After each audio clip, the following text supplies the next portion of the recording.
২০১৩ সালের এই দিনে ধসে পড়েছিল সাভারের রানা প্লাজা। ভয়াবহ সেই দুর্ঘটনায় প্রাণ হারান ১,১৩৬ জন, আহত হন প্রায় ১,৫০০ মানুষ।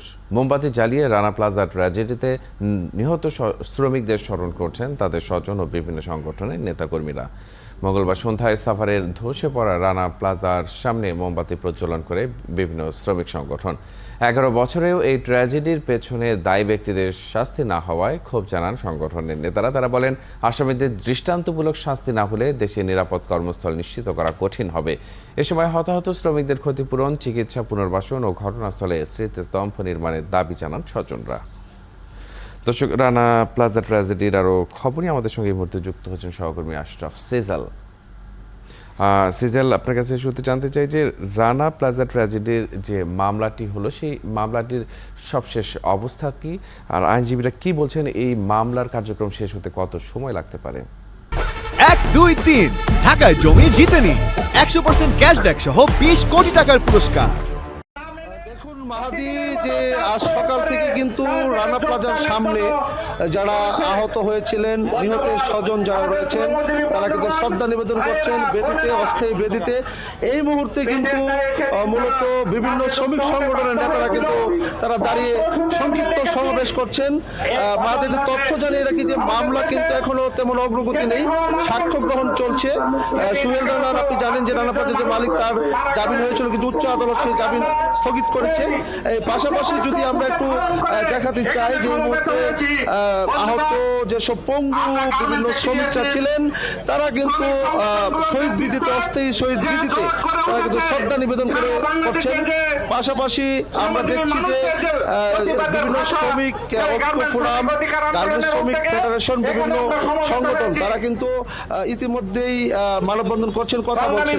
আমরা ঠিক যদি একটু আমরা সরাসরি কথা বলতে চাই যে এই মুহূর্তে আপনাদের এই যে যেখানে দাঁড়িয়ে আপনারা সমাবেশ করছেন, শহীদ বিদি করছেন, ঠিক এই মুহূর্তে যে পিছনে যে একটা ময়লার বাগার আমরা দেখতে পাচ্ছি, এটা রক্ষণাবেক্ষণ করা হচ্ছে না স্থানীয় প্রশাসন। রাতে একটা মাদকের আক্রা হয়, যা আপনাদের অনেকে অভিযোগ করেছে।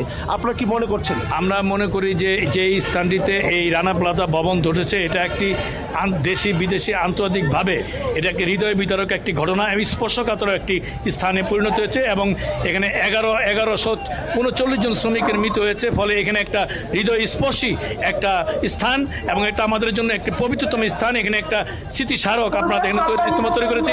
ফলে আমরা এই স্থানটিতে মনে করি সরকার অধিগ্রহণ করে অবিলম্বে এখানে একটি শ্রমজীবী হাসপাতাল নির্মাণ করে এই জায়গাটি ক্লিন করে এখানে একটি যারা আহত পঙ্গু তাদেরকে সুচিকিৎসা এবং এই এলাকার সমস্ত শ্রমিকদের এখানে চিকিৎসার ব্যবস্থা করা হলে এবং একটা স্মৃতিস্তম্ভ নির্মাণ করা হলে জায়গাটি রক্ষণাবেক্ষণের দায়িত্ব জেলা প্রশাসক ঢাকাকে নিতে হবে। আমি একটি প্রশ্ন করি আপনাকে, এই যে গত 3 দিন ধরে একজন উপজেলা নির্বাহী অফিসার, উপজেলা থানার যে ওসি, তাদের কাছে লিখিত দিয়েছে এটা পরিষ্কার করার জন্য, রক্ষণাবেক্ষণ করার জন্য, তারা আদৌ তা করেননি। আপনাদের ক্ষোভের জায়গাটা কোথায়? দেখেন, আমরা আজ থেকে 11 বছর ধরেই আমরা কয়েক দফা এই প্রশাসনের কাছে আমাদের স্মারকলিপি দিয়েছি। আমরা বলছি যে এই স্মৃতি বিজড়িত জায়গায় শহীদদের জন্য স্মৃতি সৌধ নির্মাণ করতে হবে, এবং আমরা বলেছি এই জায়গাটাতে শ্রমিকদের জন্য বিনামূল্যে চিকিৎসার জন্য একটি বহুতল পিছনে যে ময়লার বাগার, একটা ময়লা নিশ্চয়ই পরিষ্কার করতে হবে এবং হাসপাতাল তৈরি করতে হবে, এখানে স্মৃতিস্তম্ভ তৈরি করতে হবে, এবং রানার যে শাস্তি, সেই উপযুক্ত শাস্তির দাবিতে আজকে আমরা এখানে সমবেত হয়েছি। যেমনটি বলছিলেন, তারা কিন্তু রানা সর্বোচ্চ শাস্তি দাবি করছেন মাহাদি, পাশাপাশি তারা শ্রদ্ধাঞ্জলি নিবেদন করছেন। শ্রমিক সংগঠনের নেতারা রয়েছেন, আহত আমরা শ্রমিক দেখেছি, এখানে কিন্তু ফুল নিয়ে এসেছেন। ঠিক এই মুহূর্তে শিল্প পুলিশও কিন্তু এই অস্থায়ী শহীদ বিদিতে ফুল দিয়ে শ্রদ্ধা নিবেদন করেছে। আপনারা জানেন যে অসংখ্য আইনশৃঙ্খলা বাহিনীর সদস্য রয়েছেন, শিল্প পুলিশের কর্মকর্তারা উপস্থিত রয়েছেন।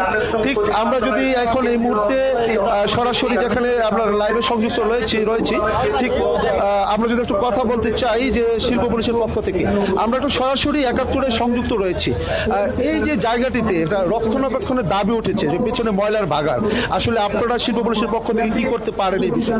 যেহেতু আপনারা এটা অনেকে আমার কাছে ফোন করে বলেছে গতকালকে থেকে, আমি উপজেলা প্রশাসনের সাথে কথা বলবো, আমি ডিসি মহোদয়ের সাথে কথা বলবো, এই জায়গাটা সংরক্ষণের বিষয়ে কোনো ব্যবস্থা নেওয়ার জন্য।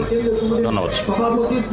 যেমনটি জানিয়েছেন শিল্প পুলিশের যিনি পুলিশ সুপার, ঠিক এই মুহূর্তে আরো নানাবিধ কর্মসূচি রয়েছে মাহাদি। জি, নিশ্চয়ই সেই কর্মসূচির খবর আমরা পরবর্তীতে আপনার মাধ্যমে জেনে নিব। যুক্ত হয়েছিলেন আশরাফ সিজাল সাফার থেকে।